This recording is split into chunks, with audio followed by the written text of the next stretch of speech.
오늘 우리가 함께 나눌 하나님의 말씀은 이사야서 43장입니다. 이사야서 43장 15절부터 21절 말씀을 교독하는 방법으로 읽겠습니다. 이사야서 43장 15절로 21절 교독합니다. 나는 여호와 너희의 거룩한 이여 이스라엘의 창조자여 너희의 왕이니라.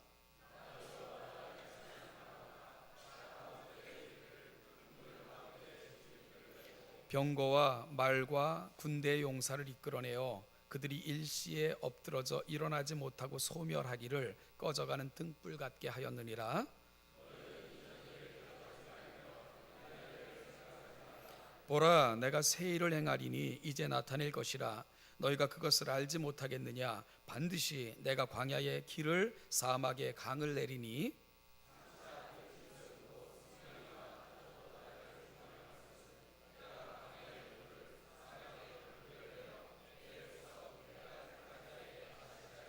같이 읽죠. 이 백성은 내가 나를 위하여 지었나니 나를 찬송하게 하려 함이니라. 아멘. 151장을 부르시겠습니다. 하나님께서 이스라엘 백성들을 향해서 너희는 이전 일을 기억하지 말며 옛날 일을 생각하지 말라고 말씀하십니다. 살다 보면 잊고 싶은 것들이 있죠. 생각하기조차 싫은 것들도 있습니다. 심지어 쓴뿌리처럼 늘 생각에 심연해서 생각만 하면 고통스럽게 밀어 올라오는 것들도 있지요. 오늘 하나님께서 이스라엘 백성들에게 기억하지도 생각하지도 말라고 하신 그 이전 일, 옛날 일이 그런 기억들일까? 생각하기도 싫은 고통스러운 절망스러웠던 그런 유의 기억일까? 그렇지 않습니다. 기억하지도 생각하지도 말라고 하시는 이전 일, 옛날 일은 바로 출애굽 사건입니다. 출애굽 사건 16절 17절은 바로 이스라엘 백성의 출발점이기도 하고요. 역사상 이스라엘 백성들이 경험했던 가장 위대한 사건인 출애굽 사건을 설명하고 있습니다. 애굽에서 종살이하던 이스라엘 백성들을 끄집어내신 그 출애굽 사건은 이스라엘 백성들에게는 신앙의 주요 주제였고요. 그들이 부르는 찬송의 가사의 가장 중요한 모티프가 바로 출애굽 사건입니다. 또한 이스라엘 백성들이 지켰던 대부분의 절기는 출애굽 사건을 배경으로 하고 있습니다. 그러니까 이스라엘 백성들은 1년 내내 출애굽 사건을 묵상하며 그 속에서 용기를 얻고 신앙의 주요 토대로 삼아 살았음을 알게 해주는 부분이죠. 오늘 본문에서도 하나님께서는 출애굽 사건을 이렇게 설명하고 계십니다. 나 여호와가 이같이 말하노라. 바다 가운데의 길을 큰 물 가운데의 지름길을 내고 병거와 말과 군대 용사를 이끌어내어 그들이 일시에 엎드러져 일어나지 못하고 소멸하기를 꺼져가는 등불 같게 하였노라. 강한 손과 편팔로 바로를 굴복시키시고 홍해를 육지같이 건너게 하시고 바로왕의 병거와 말과 군대를 바다에 수장시키시고 다시는 그들을 괴롭히거나 추격할 수 없도록 만들었던 그 하나님의 위대한 사건을 오늘 16절 17절에서 하나님은 설명하고 계신 것입니다. 이스라엘에게 있어서 출애굽 사건은 생각할수록 가슴 벅차고 흥분되는 그러한 사건이 아닐 수 없는 것이지요. 그런데 하나님께서는 그 일을 기억하지도 생각하지도 말라고 말씀하고 계십니다. 여러분, 도대체 왜일까요? 우리는 19절에서 그 이유를 설명받을 수 있습니다. 19절 우리가 같이 한번 읽어보기를 원합니다. 같이 읽죠. 시작. 보라, 내가 새 일을 행하리니 이제 나타낼 것이라. 너희가 그것을 알지 못하겠느냐? 반드시 내가 광야의 사막의 강. 20절도 읽죠. 장차 들짐승 곧 승냥이와 타조도 나를 존경할 것은 내가 광야의 물을 사막의 강들을 내어 내 백성 내가 택한 자에게 마시게 할 것임이라. 아멘. 하나님께서 이제 나타내실 일을 보게 되면 다시는 그때를 기억하거나 이야기하지 않게 될 것이라고 말씀하고 계신 거죠. 여러분, 그 위대한 일, 하나님이 장차 펼치실 그 하나님의 위대한 일은 이전 것과는 비교할 수 없는 일이 될 것이라고 말씀하고 계신 거예요. 자, 그렇다면 과거를, 이전 일을 잊게 만들 그 하나님의 위대한 일, 그 일이 과연 뭘까? 바로요, 제2의 출애굽이라 그렇게 일컬어지는 바벨론의 포로로 잡혀갔던 이스라엘 백성들을 고국으로 돌아오게 하실 사건, 그 사건을 하나님이 장차 행하실 위대한 일로 제시하고 계신 겁니다. 여러분이 이 일이 얼마나 위대하게 이루어졌는지 우리는 압니다. 이스라엘 백성들이 나라가 망하여 바벨론이라는 나라에 포로로 끌려갈 수밖에 없었던 슬픈 역사를 그 백성들은 경험하고 살고 있었죠. 희망도 소망도 전혀 보이지 않았던 나날이었습니다. 그런데 하나님께서는 이방 왕의 마음을 감동시키셔서 피 한 방울 흘리지 않고요, 포로된 땅에서 이스라엘 백성들을 고국으로 돌아가도록 허락하셨습니다. 심지어 이방의 왕들은 돌아가는 백성들이 안전하게 돌아갈 수 있도록 모든 행정적 조치를 취해 주었고요, 그리고 가는 모든 길에서 안전하게 그 모든 길을 통과할 수 있도록 하나님은 미리 다 조치해 놓으셨습니다. 여러분, 그뿐만이 아니에요. 이스라엘 백성들을 고국으로 돌아가라고 허락한 왕은 자기 백성들에게 명령을 내립니다. 그들의 손을 아무것도 없이 빈손으로 돌아가게 하지 말라. 원하는 모든 것을 주어 갖고 가게 하라. 그래서 금과 은이 그들의 손에 주어졌고요, 그리고 성전을 건축하기 위해 떠나는 그들 그 경비를 충당하겠다고 친히 말했고, 필요한 것이 있으면 언제든지 더 공급해 주겠노라고 이방 왕이 돌아가는 이스라엘 백성들에게 약속을 합니다. 여러분, 하나님의 역사는 여기서 그치지 않아요. 그렇게 해서 천신만고 끝에 그들이 성전 건축을 완성하자 이번에는 그 백성들이 붙들고 살아갈 신념인 율법을 가르치라고 이방 왕이요, 에스라를 통해서 또 다른 이스라엘 백성들을 자기의 조국으로 돌아가게 만드는 이 엄청난 일을 행하셨습니다. 그리고 또한 그 일이 마치자마자 하나님께서는 또한 이방 왕의 마음을 감동시키셔서 느헤미야를 중심으로 한 3차 귀한 자들을 보내시면서 또한 무너졌던 그 땅의 그 모든 지경들을 견고케 하시는 그러한 일들도 행하셨던 것을 역사를 통해서 우리는 보게 됩니다. 이방 나라의 포로로 잡혀가 그 땅에서 산 지 70년, 여러분, 희망도 없고 소망도 없었던 그런 나날들이었고요, 조국에 대한 추억도 그리고 기억도 희미해져가는 그런 상황에 그들은 놓여 있었습니다. 그런데 마치 길 없는 광야에 고속도로가 놓여지는 것처럼 아무리 봐도 살 길이 없는 것 같은 사막에 강이 생기고 그 강에서 물을 먹고 마음껏 기가를 해결받는 것과 같이 하나님은 그렇게 이스라엘 백성들을 인도하신 것입니다. 그들이 제2의 출애굽이라 일컬어지는 바벨론으로부터 돌아올 때 그들에게는 40년간의 1차 출애굽 때 경험했던 그 광야 생활이 필요하지도 않았고요, 그리고 적들로부터 두려움에 떨지도 않았습니다. 심지어 먹을 것이 없어 굶주리지도 않았습니다. 하나님께서 모든 것을 공급하셔서 그 조국에 이르기까지 모든 것을 다 조치하도록 이방왕의 마음을 감동시켜 놓으셨기 때문입니다. 이것을 가리켜 제2의 출애굽이라 그렇게 우리가 부르는 것입니다. 그리고 장차 이것을 경험하게 될 이스라엘 백성들, 여러분, 다시는 옛일을 노래하거나 들었던 이야기들을 통해서 신앙을 확인하지 않게 될 것이라는 것, 그것이 바로 오늘 본문에서 하나님이 주고 계신 말씀입니다. 은혜를 베푸시되 더 좋은 것, 더 귀한 것, 상상할 수도 없는 방법으로 하나님이 내 백성에게 은혜를 베푸실 것이고, 그 하나님의 베푸신 은혜는 과거에 경험했던 것, 들었던 것과는 비교할 수 없는 더 좋은 것, 놀라운 것들로 그들에게 임할 것을 하나님이 약속하고 계신 것이지요. 결국 이스라엘 백성들에게 이전 일을 기억하지 말며 옛날 일을 생각하지 말라는 말씀은, 여러분, 그것이 허접하거나 그것이 귀하지 않은 것이 아니라 그들이 더 귀한 것, 좋은 것을 경험하게 될 때 과거의 모든 것을 뛰어넘는 그 은혜 속에서 그들은 새로운 것을 노래하며 새로운 것을 통해 신앙의 내용으로 삼게 될 것을 하나님께서 말씀하시고 계신 것이라는 것을 우리가 알게 되는 겁니다. 굳이 과거를 기억할 필요가 없는 거예요. 왜냐하면 더 좋은 것들이 그들에게 임할 것이기 때문입니다.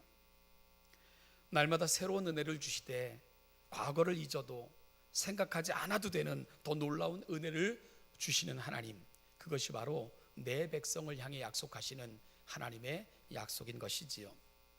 자, 그렇다면 여러분, 오늘 하나님께서 오늘 이 자리에 오셔서 저와 여러분들에게 너희는 이전 일을 기억하지 말며 옛날 일을 생각하지 말라 하고 말씀하신다면 여러분들의 대답은 뭡니까?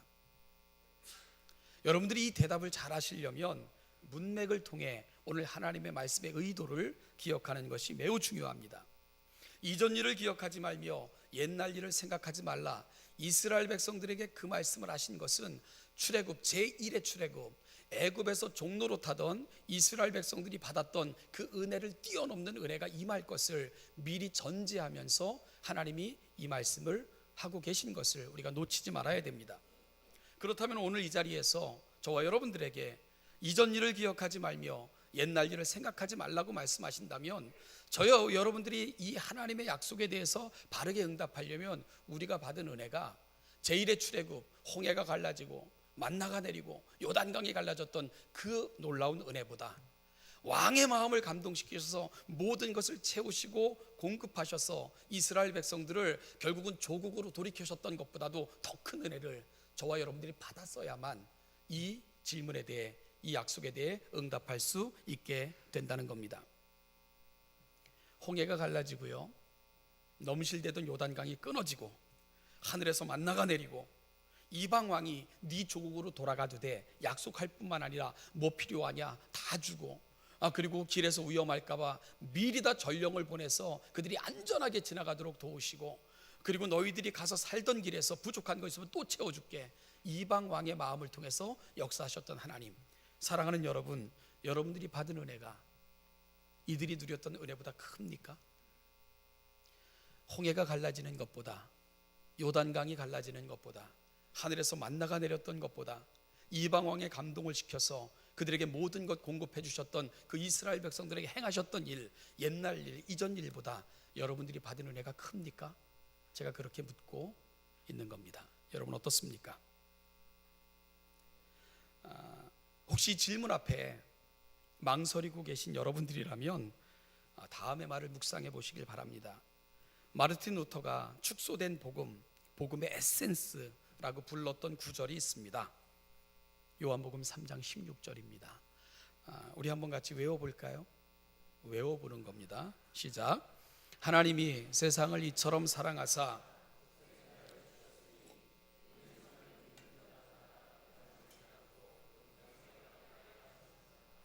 아멘. 감사합니다.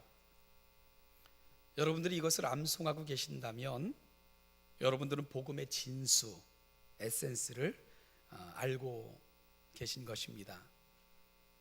어떤 신학자는 이 말씀을 최고, 또 그레이리스트라는 그 표현으로 요한복음 3장 16절을 이렇게 해석을 했어요. 하나님이 최고의 애인, the greatest lover라고 표현을 하면서 하나님은 인간을 지고로 사랑하시는 분이십니다. 세상을 최고의 숫자, greatest number, 모든 민족과 인종을 다 포함하십니다. 이처럼 사랑하사 최고의 수준, the greatest degree, 생명을 희생시킨 사랑입니다. 독생자를 최고의 선물, greatest gift라고 얘기를 하면서 더 이상은 없는 최상, 최대의 선물입니다. 주셨으니 최고의 행동, greatest act, 하나님이 자기 자신을 다 주신 것입니다. 누구든지 최고의 초청, greatest invitation이라고 해가지고 제한 없는 우주적 초청입니다. 저를 믿는 자마다 최고의 단순함, greatest simplicity라고 이렇게 말을 했는데 무조건 믿기만 하면 됩니다. 멸망하지 않고 최고의 해방, greatest deliverance, 죽어야 할 죄인이 석방되는 것입니다. 영생을 얻으리라. 최고의 수요, greatest possession이라고 얘기하면서 영생 그 이상의 재산은 없습니다. 여러분, 어떤 신학자는 루터가 복음의 진수 에센스라고 말한 이 구절 한 구절을 더 그레이리스트, 가장 위대한이라는 말을 붙여가면서 해석을 해내고 있는 겁니다. 이것만큼 위대한 것은 없다는 거예요. 이것은 최고의 사랑이고 최고의 숫자이고 최고의 수준의 최고의 선물을 하나님이 우리에게 주신 겁니다. 그런데 그 선물은 우리의 노력이나 행함을 대가로 요구하지 않으시고 가장 단순하게 그를 믿는 자마다 주시겠다고 하신 하나님의 위대한 초청, 그리고 이를 받아들이는 자마다 우리는 세상 그 어떤 것도 경험할 수 없는 최고의 소유를 경험하게 될 것이라고 설명하고 있는 겁니다. 그래서 요한복음 3장 16절을 많은 신학자들은 모든 사람의 성구이며 기독교 복음의 심장이라 그렇게 부르고 있는 겁니다. 사도 바울은 에베소 교회에게 보내는 편지 에베소서에서 우리가 받은 은혜가 얼마나 놀라운가 하는 것을 설명합니다. 1장에서는 삼위로 존재하시고 일체가 되어서 일하시는 하나님께서 우리의 구원을 위해 무엇을 행하셨는가를 소개합니다. 성부께서는 선택하시고 성자께서는 자신의 피값으로 우리의 죄의 대가를 지불하시며 우리를 구속하셨습니다. 성령께서는 인치심으로 하늘의 계획을 이 땅에 이루어진 예수 그리스도를 통해 우리 가운데 적용되도록 그렇게 확증하시는 그런 사역을 하셨습니다. 이 사실을 1장에서 놀랍게 설명을 합니다. 2장으로 가면 이 은혜로 인하여 가까운 데 있는 자와 먼 데 있는 자, 즉 유대인이나 이방인이나 다 이 은혜에 참여하여 온 인류가 은혜 가운데 거하게 되었음을 노래합니다. 이어지는 3장, 에베소서 3장은 사실 그의 눈물로 시작되는 장입니다. 여러분, 왜 3장을 시작하면서 사도 바울의 눈에는 끊임없는 눈물이 흘러내릴 수밖에 없었는가요? 이 은혜 속에 누가 있는가? 이걸 얘기하는 단계에 이르렀기 때문입니다. 이 은혜에 누가 있는가? 아버지와 아들과 성령이 하나가 되셔서 이루신 이 위대한 구원, 온 인류에게 주어질 그 놀라운 구원을 위해 하나님이 직접 이 땅에 오셔서 죽음으로 우리의 죄에 대한 대가를 지불하시고 성령님이 수고하셔서 그 놀라운 은혜 가운데 온 인류가 거하게 한 그 사건, 이 사건 속에 누가 있는가? 자기가 있음을 알았기에 자기의 일을 이야기하려니 눈물이 그칠 수가 없었던 것입니다. 가슴을 진정하고 사도 바울이 한 말이 뭡니까? 모든 성도 중에 지극히 작은 자보다 더 작은 나에게도 이 은혜를 주셔서 측량할 수 없는 은총에 내가 거하게 하셨습니다. 이것이 바로 하나님의 은혜입니다. 사도 바울이 그 사실을 이야기하고 있죠. 여러분, 이 말을 하려니까 형언할 수 없는 그 감동이 사도 바울의 가슴에 밀려왔던 것입니다.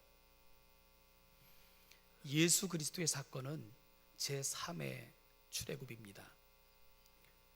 그래서 사도 바울은 성도가 받은 구원을 출애굽 사건과 비교하여 설명합니다. 우리가 세례를 받은 것은 우리도 역시 죽음의 홍해 바다를 건넌 것으로 사도 바울은 그렇게 유비하여 설명합니다. 홍해를 건너 이스라엘 백성들이 죽음 저편에서 생명 이편으로 옮겨진 것처럼 예수 그리스도 안에서 우리가 세례를 받음으로 죽음 저편에서 생명의 이편으로 옮겨진 바 된 것, 그것이 바로 우리에게 임한 은혜라고 사도 바울은 설명하고 있는 겁니다. 죽음에서 생명의 세계로 그리스도 예수를 통해 우리는 무조건적인 은혜로 건너고 또 건너 여기에 이르게 되었음을 설명하고 있는 겁니다.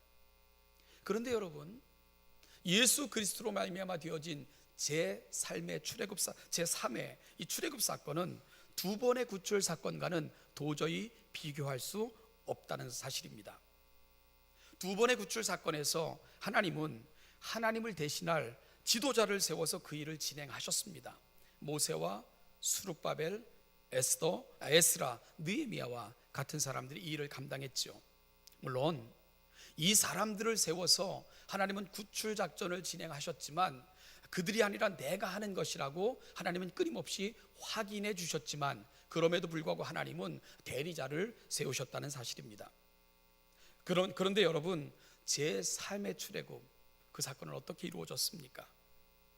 하나님이 직접 인간의 몸을 입고 오셔서 우리 가운데로 찾아오셨습니다. 임마누엘로 하나님이 직접 우리 가운데 찾아오신 겁니다. 첫 번째, 두 번째 출애굽에서는 인간 지도자나 혹은 이방의 관리들까지 이용하셔서 그들을 가나안 땅이나 혹은 조국에 이르도록 그렇게 하나님께서는 역사하셨습니다. 그런데 제3의 출애굽, 예수 그리스도를 통해서 되어진 우리의 구출 작전에는 누가 우리의 보호자가 되어 영원한 그 나라까지 우리가 이르도록 도우십니까? 성령 하나님이 하시는 거예요. 하나님께서 그 일을 직접 이루어 가시는 겁니다. 심지어 성령님은 우리 곁에 서셔서 우리보다 우리를 더 안타까워하시며 울부짖어 기도하시며 우리를 돕는 분이라고 사도 바울은 설명합니다. 우리를 위해 십자가에 못 박혀 죽으셨을 뿐만 아니라 그 예수님께서는 지금도 하나님 보좌 우편에서 우리를 응원하시며 우리를 위해 기도하시는 분으로 사도 바울은 또한 설명합니다. 제1, 2 출애굽 사건에서는 여전히 그들이 들어가거나 돌아간 땅에서 수고하며 애쓰며 살아가야 할 그런 날들이 남아 있었습니다. 여러분, 제1, 2 출애굽을 경험한 백성들, 그들을 인도했던 지도자가 떠나면 그들은 또다시 죄악된 삶으로 돌아가기도 했고요, 잘못된 지도자들이 세워지면 고통받는 그러한 삶들이 여전히 그들에게는 남아 있었습니다. 그러나 그리스도 안에서 제3의 출애굽을 경험한 그리스도인들은 성령께서 우리 안에 내주해 계십니다. 결코 떠나지 않고 우리 가운데 내주해 계십니다. 그리고 우리를 늘 인도하실 뿐만 아니라 우리 마음의 깊은 생각까지도 살피시고 우리의 모든 삶의 형편과 처지 때문에 울며 탄식하시며까지 도우시며 우리 안에 계시면서 우리를 도와주십니다. 그리고 결국은 그 영원한 날에 이르기까지 우리를 떠나시지 않습니다. 그것이 바로 하나님의 약속입니다. 여러분, 우리가 받은 은혜가 이 은혜라는 거예요.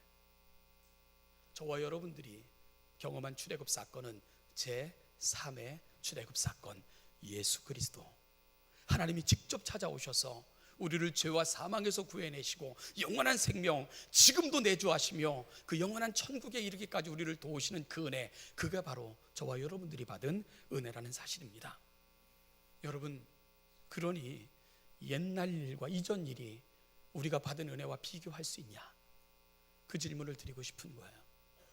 홍해가 갈라지고 요단이 갈라진 들, 하늘에서 만나가 쏟아져 내린 들, 이방 왕의 마음을 감동시켜서 그들의 나라까지 안전하게 이르게 한 들, 하나님이 직접 우리 삶 가운데 찾아오시고 지금도 우리 가운데 내주하셔서 그 영원한 생명의 일까지 도우시는 그 은혜를 우리가 받았는데 옛날 일, 옛적 일, 이전 일과 우리가 받은 은혜가 비교할 수가 있는가?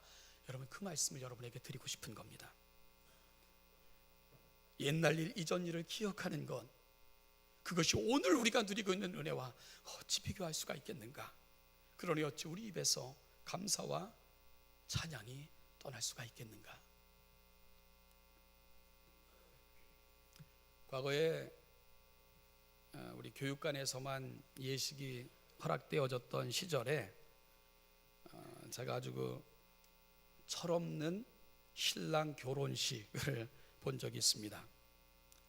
제가 그 신랑을 철없다 이렇게 표현한 것은 교회에서 진행되는 예식이고요, 그 예식을 진행하시는 분이 우리 원로 목사님이셨어요.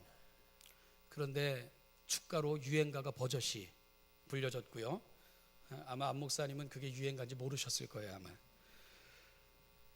또 한 가지는 부른 축가가 너무 철딱서니가 없었다는 거예요. 신랑이 직접 노래를 불렀는데 곰같이 생긴 등치 큰 놈이 그때 부른 노래가 뭐냐 하면 그때 한참 유행했던 유리상자의 사랑해도 될까요? 그 노래가 뭔지 여기 앉아 계신 분들은 아나요? 그게 첫눈에 반해가지고 가슴이 뛰면서 고백하지 못하면서 그 여인에게 사랑해도 돼요? 이렇게 묻는 그런 가사입니다. 맞죠? 첫 만남의 설렘, 그리고 이제 찾아오려는 그 사랑의 감정을 그 노래한 발라드입니다.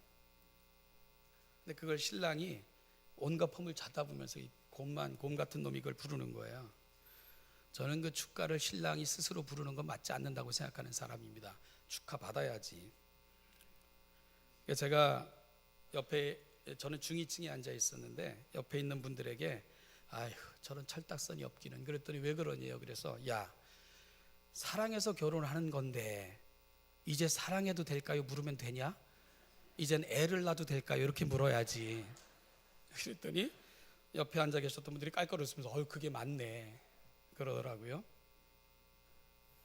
여러분, 사랑하기에 결혼을 하는 부부가 이제 와서 사랑해도 될까 이렇게 묻는 거예요. 말이 됩니까? 이 결혼한 부부가요, 부부가 되어서도 사랑해도 될까요? 이 웃기잖아요. 맨날 살면서 부부가 아직도 날 그렇게 사랑해?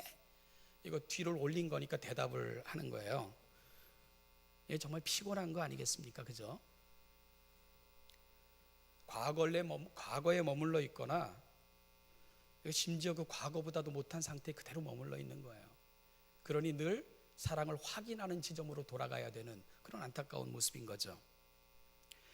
사랑의 가치가 삶의 자리에서는 희생과 수고를 통해 더 아름다운 결실과 풍성함으로 우리 나아갑시다 다짐해야 되는데, 여전히 그때처럼 날 사랑해? 아직도 그 감정 변함이 없어? 라고 묻는 것은 미숙한 거죠. 그런데 안타깝게도 이스라엘이 그랬다는 거예요. 과거에 머물러 있었고요, 과거보다도 늘 못한 그런 상황이 하나님의 마음을 아프게 했던 것입니다. 놀라운 신앙의 유산을 물려받았지만 그것이 창조적으로 계승된 것이 아니고요, 과거에 머물러 그 선조들이 들려줬던 이야기로 자신들의 신앙을 대신하고 있었고요, 그러다 보니까 조금의 상황의 변화와 이끌어줄 지도자만 사라지면 늘 옛삶, 옛 과거로 돌아갔던 것, 죄악된 삶으로 돌아갔던 것이 이스라엘 백성들의 모습이었어요. 그래서 하나님께서는 그 백성들을 바라보시면서 들어도 듣지 못하고 보아도 보지 못하는구나, 귀머거리와 소경이 되어 있구나 안타까워하시며 탄식하셨던 것입니다. 사랑하는 신원자담교 성도 여러분, 우리의 신앙도 여전히 과거 이스라엘 백성들이 노래했던 그 이전 일, 옛날 일을 기억하고 그것을 이루신 하나님을 우리가 그저 이야기하는 수준이라면 오늘 하나님의 안타까움도 저와 여러분들에게 있을 거예요. 우리가 성경을 이야기하면서 과거에 하나님께서는 홍해를 가르셨대, 요단을 가르셨대, 하늘을 여시고 만나를 주어 먹게 하셨대, 하나님이 예전엔 그렇게 하셨대 라고 얘기하고 있는 것, 그들의 말을 빌어 우리의 신앙을 표현하고 있는 정도라면 이거 하나님의 안타까움일 것입니다. 여러분, 우리의 받은 은혜가 축소되어 여전히 우리의 질문 가운데 하나님 날 사랑하시나요? 하나님 나와 함께 하시나요? 하나님 여전히 저를 사랑하십니까? 라는 질문만 되풀이하고 있다면 결혼식장에서 사랑해도 될까요? 라고 묻고 있는 신랑과 저와 여러분들은 늘 살면서 그때처럼 날 사랑해? 지금도 여전해? 라고 묻고 있는 미숙한 부부와 전혀 다를 것이 없다는 겁니다. 오늘 이 시간 특별히 사순절 기간을 지내면서 우리의 신앙을 좀 돌아봤으면 좋겠어요. 여러분, 우리가 받은 은혜가 과거 이스라엘 백성들이 받은 것만 못합니까? 우린 여전히 그들의 이야기를 되뇌이며 그들에게 행하셨던 그 하나님이 과거엔 그렇게 행하셨대, 과거를 회상하는 수준에 머물러 있다면 오늘 우리가 받은 은혜가 우리 삶에 아무런 의미가 없는 것입니다. 하나님은 옛날 것을 되풀이하여 끊임없이 옛날 가운데 살면서 그 추억과 기억을 더듬으며 살라고 우리를 초청하지 않으십니다. 하나님은 어제보다 좋은 오늘, 어제 받은 은혜보다 더 좋은 은혜로 늘 우리 가운데 찾아오기를 원하시는 분, 바로 그분이 여러분의 하나님이신 줄 믿으시길 바랍니다. 여러분, 그래서 사도 바울이 자기 아들을 아끼지 아니하시고 우리 모든 사람을 위하여 내어주시니가 과거의 사건입니다. 어찌 그 아들과 함께 모든 것을 우리에게 은혜로 주시지 않겠는가? 오늘 하나님은 더 좋은 은혜로 우리에게 찾아오셔서 더 귀하고 복된 것, 옛날을 잊고 옛 정리를 기억함이 없는 그 은혜 가운데 인도하고 계신다는 것을 사도 바울은 저와 여러분들에게 소개하고 싶어하는 겁니다. 하나님은 오늘을 어제보다 더 귀한 것으로 채워주시기를 원하십니다. 여기보다 주님 나라에 이를 때 우린 더 좋은 것들이 기업으로 주어질 것들이 예비되어져 있는 사람들, 바로 저와 여러분들입니다. 그 감격과 자신감으로 여러분들이 살아가는 모든 삶의 자리에서도 승리하며 살아가시는 복된 주님의 백성들 다 되시기를 주님의 이름으로 축복합니다. 기도하겠습니다. 하나님 아버지, 오늘 우리가 누리는 은혜, 받은 은혜가 이 세상 그 어떤 사람들이 경험했고 누렸던 것보다 훨씬 더 아름답고 값진 것임을 이 시간 기억할 수 있는 복된 아침이 되게 하여 주시옵소서. 하나님 아버지, 아직도 막연한 그런가 하면 추억과 기억 속에서만 하나님을 만나고 있는 우리의 신앙의 모습이라면 내게 주신 은혜가 얼마나 놀라운가를 확인하게 하시고, 오늘 내게 다가오는 은혜는 이전과는 비교할 수 없는 날마다 새롭고 귀한 것으로 우리 가운데 다가오고 채워주시는 하나님임을 확신하면서 우리에게 주어진 삶, 이 하나님을 믿음에 성령님과 함께 동행하여 늘 승리를 경험하고 하나님의 거룩함을 이루어갈 수 있는 아름다운 주님의 백성들 되게 하여 주시옵소서. 아들을 아끼지 않고 우리에게 보내주신 분, 그 하나님께서 우리의 삶의 자리에서 베푸실 은혜가 이전과는 비교할 수 없는 날마다 새로운 은혜로 주어질 것을 믿고 확신하면서 우리에게 주어진 삶들을 승리하며 살아갈 수 있는 천국의 거룩한 백성들 되게 하여 주시옵소서. 감사드리며 예수님의 이름으로 기도하옵나이다. 아멘. 지금도 우리 주 예수 그리스도의 은혜와 아버지 하나님의 무한하신 사랑과 성령 하나님의 인도, 교통, 충만케 하심이 우리가 받은 그 은혜가 너무 놀랍고 신비하여 예배의 자리에서 그 은혜를 기억하고 우리가 살아가는 모든 삶의 자리에서 그 은혜를 붙들고 살아가기를 다짐하며 우리가 살아가는 모든 삶의 자리마다 하나님의 영광, 그 은혜가 선포되어지기를 소망하며 이 자리에 있는 우리 사랑하는 신원예담교회 모든 성도들과 그들에게 주신 아름다운 가정과 그들에게 유업으로 주신 사랑하는 자녀들과 그들이 준비하며 꿈꾸는 미래 위에 이제부터 영원까지 그 영원까지 이 은혜와 은총이 함께 하시기를 축원하옵나이다. 아멘.